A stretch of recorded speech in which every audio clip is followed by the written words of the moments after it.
আসসালামু আলাইকুম বন্ধুরা, আশা করি আপনারা সবাই ভালো আছেন। নতুন আরেকটা ভিডিওতে আপনাদের সবাইকে স্বাগত জানাচ্ছি। আজকে আপনাদেরকে ইতালির ভিসা সম্পর্কে তথ্য দেওয়ার চেষ্টা করব। আপনারা যে সকল প্রবাসীরা ইতালির ভিসা নিয়ে অনেকটাই আহামরি একটা হুমড়ি খেয়ে পড়েছেন যে ইতালি আপনারা যাবেনই, ইতালি যাওয়ার পিছনে কিছু তথ্য আজকের এই ভিডিওতে দিতে চলেছি। ভিডিওটি সম্পূর্ণ দেখলে আপনার বিষয়টা আপনি কিন্তু ক্লিয়ার হয়ে যেতে পারবেন, কিংবা যারা ইতালির জন্য ভিসা নিবেন এবং কিভাবে নিবেন এই বিষয়টা আজকের এই ভিডিওতে আপনাদেরকে জানানোর চেষ্টা করব। আপনারা সম্পূর্ণ ভিডিওটি মনোযোগ দিয়ে দেখার চেষ্টা করবেন। ইতালির ভিসা নেওয়ার ক্ষেত্রে অনেক এজেন্সি কিংবা অনেক দালাল রয়েছে, আপনাদের সাথে অনেক ধরনের বাটপারি এবং সিটারি করে থাকে। তো সেক্ষেত্রে অনেকেই ইতালি যাওয়ার জন্য নুলস্তা, যেটা আসলে ওই দেশ থেকে নুলস্তা করার মাধ্যমে আপনারা মনে করেন যে যেই ব্যক্তি আপনার নুলস্তাটা করতেছে, নুলস্তা করার পর সেই নুলস্তা আপনার কাছে ইমেইলের মাধ্যমে কিংবা যে কোনো হোয়াটসঅ্যাপের মাধ্যমেও পাঠিয়ে দিচ্ছে।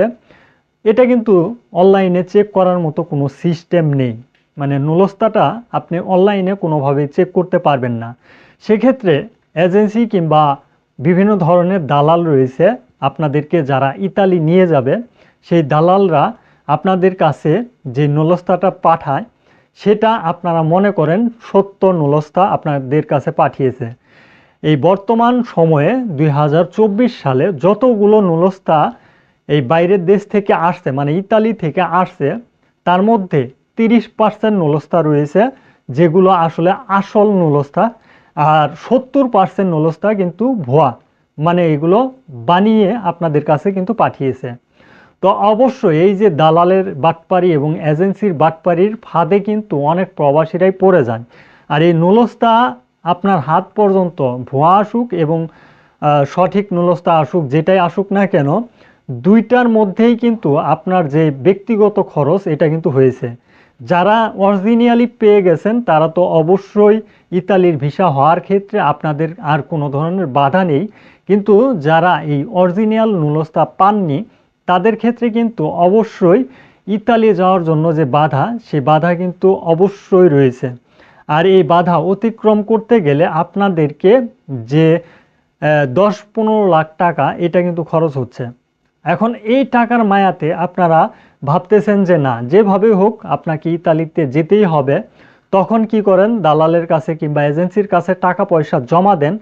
তারপরে এজেন্সি যেহেতু আপনার সাথে এই ধরনের বাটপারি করে, আর এই যে নুলস্তা এটা যখন ভুল প্রমাণিত হয়, তখন তারা একটা সিচুয়েশনে আপনাকে নিয়ে যায় বলে যে আপনার এটা তো এক্সপায়ার হয়ে গেছে, এর আগে আসলে ভিসার সিরিয়ালগুলো থাকতো, এর আগে আপনাকে ভিসা করতে হতো, যেহেতু আপনার এই সিরিয়াল আস্তে আস্তে নুলস্তার টাইমটা এক্সপায়ার হয়ে গেছে, সেই ক্ষেত্রে আপনাকে থার্ড একটা ওয়েতে আমরা পাঠাতে চাচ্ছি।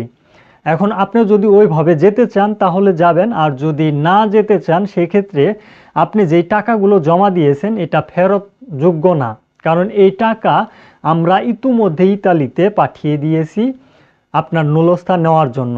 তখন কিন্তু আপনার আর কোনো কিছু করার থাকে না, তখন আপনি অ্যাকচুয়াল সিদ্ধান্ত নেন ঠিক আছে তাহলে বাই রুটে, মানে আপনাদেরকে অবৈধভাবে যেভাবে পাঠায় সেভাবে আপনারা চিন্তা করেন, তাহলে আমি সেভাবেই যাব, সমস্যা নেই। তখন কিন্তু আরও 8-10 লাখ টাকা তাদেরকে দেন, দেওয়ার পর 15-20 লাখ টাকার একটা বড় অ্যামাউন্ট দিয়ে আপনারা ঝুঁকিপূর্ণ একটা সিদ্ধান্ত নিয়ে ফেলেন, বিভিন্ন দেশ পার হয়ে পথে হেঁটে এবং নৌকা দিয়ে এবং জঙ্গলে থেকে, এই ধরনের কিন্তু সিচুয়েশনে আপনারা সিদ্ধান্ত নিয়ে ফেলেন টাকার মায়া করে যে আমি এভাবেই যাব, বাঁচলে তো লাকি, মরলে শেষ। এই ধরনেরই পরিকল্পনা করে কিন্তু আপনারা এই ইতালির ভিসাগুলো কিংবা ইতালি ঢোকার জন্য পরিকল্পনা করেন। এগুলো আসলে একেবারেই আপনারা যেরকম শ্রমবাজারটা নষ্ট করতেছেন, ইতালির শ্রমবাজারটা নষ্ট করতেছেন, তার পাশাপাশি আপনারা নিজেরাও কিন্তু ক্ষতিগ্রস্ত হচ্ছেন, আপনাদের ফ্যামিলিকেও ক্ষতিগ্রস্ত করতেছেন, পাশাপাশি দেশেরও কিন্তু একটা ক্ষতি করতেছেন। কারণ আপনারা যদি অবৈধভাবে জব বাদ দেন তাহলে কিন্তু বাংলাদেশের এসইওটা আরেকটু হাই লেভেলে চলে যেত। তার কারণে এখন যেহেতু ইতালি থেকে সিদ্ধান্ত চলেই আসছে যে বৈধভাবেই আসলে ইতালি যাওয়া যাবে, সেই সিস্টেমটাও কিন্তু আপনাদের থাকে না এবং আপনারা ঝুঁকিপূর্ণ একটা সিদ্ধান্ত নেওয়ার কারণে কিন্তু দেশ, জাতি এবং আপনার ফ্যামিলিও কিন্তু বড় ধরনের ক্ষতিগ্রস্ত হচ্ছে এবং আপনিও নিজেও বড় ধরনের ক্ষতিগ্রস্ত হচ্ছেন। তো অবশ্যই এই ইতালির ভিসা নেওয়ার ক্ষেত্রে আপনি বিশেষ করে যারা ইতালি থাকে, যদি আপনাদের কেউ আত্মীয় স্বজন থেকে থাকে তাদের মাধ্যমে আপনি যাওয়ার পরিকল্পনা করেন। যদি আপনার আত্মীয় স্বজন অ্যাকচুয়ালি নিয়েই যেতে পারে, সেক্ষেত্রে কিন্তু সেইভাবে আপনারা টাকা পয়সা জমা দেওয়ার চেষ্টা করবেন। আমি যেই তথ্যগুলো আজকের এই ভিডিওতে আপনাদেরকে জানানোর চেষ্টা করলাম, বাস্তব অভিজ্ঞতা থেকে জানানোর চেষ্টা করলাম। অনেকেই এই ধরনের প্রবলেমে পড়েছে, সেই প্রবলেম থেকেই আসলে এই তথ্যগুলো কিন্তু আমি পেয়েছি। কারণ আপনারা বৈধভাবে যেতে চান, তারপরে যখন টাকাগুলো জমা দেন, এজেন্সি কিংবা দালালে বিভিন্ন কায়দা করে কিন্তু আপনাকে অবৈধ লাইনেই নিয়ে যায়, তখন আপনার হাতে আর কোনো কিছুই কিন্তু করার থাকে না। তাই আপনারা ইতালির ভিসা নেওয়ার ক্ষেত্রে সর্বদাই সতর্কতা অবলম্বন করার চেষ্টা করবেন। আর যত ধরনের চিন্তা ভাবনা আছে, সব চিন্তা ভাবনা একত্রে করে তারপরে সিদ্ধান্ত নেওয়ার চেষ্টা করবেন যে অ্যাকচুয়াল আপনার সেই মাধ্যমে যাওয়া ঠিক হবে কি না। এগুলো অবশ্যই ভেবেচিন্তে তারপরে সিদ্ধান্ত নেবেন। কারণ আগের সময় আর এখনকার সময় কিন্তু অনেকটাই ডিফারেন্স। আগে মানুষ এতটা বর্ডার ক্রস করে যেত না, এখন কিন্তু অনেক মানুষ বর্ডার ক্রস করতে গেলে বিভিন্ন ধরনের বর্ডার ক্রস করতে হয়।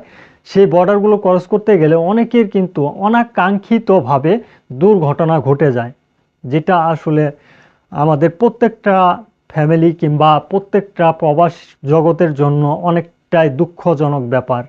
আজকের ভিডিওটি এ পর্যন্তই। ভিডিওটি শেয়ার করে দিবেন, যাতে অনেক প্রবাসী রয়েছে, ইতালি যাওয়ার স্বপ্ন নিয়ে রয়েছে, তারা দেখে ভিডিওটিতে একটু বুঝতে পারে যে তার সিদ্ধান্ত কি হতে পারে, কিভাবে সে যেতে চায়, বৈধভাবে যেতে চায় না অবৈধ লাইনে দালালের খপ্পরে পড়তে চায়। সেজন্য অবশ্যই ভিডিওটি শেয়ার করে দিবেন। আজকের ভিডিওটি এ পর্যন্তই। ধন্যবাদ সবাইকে। সালামু আলাইকুম।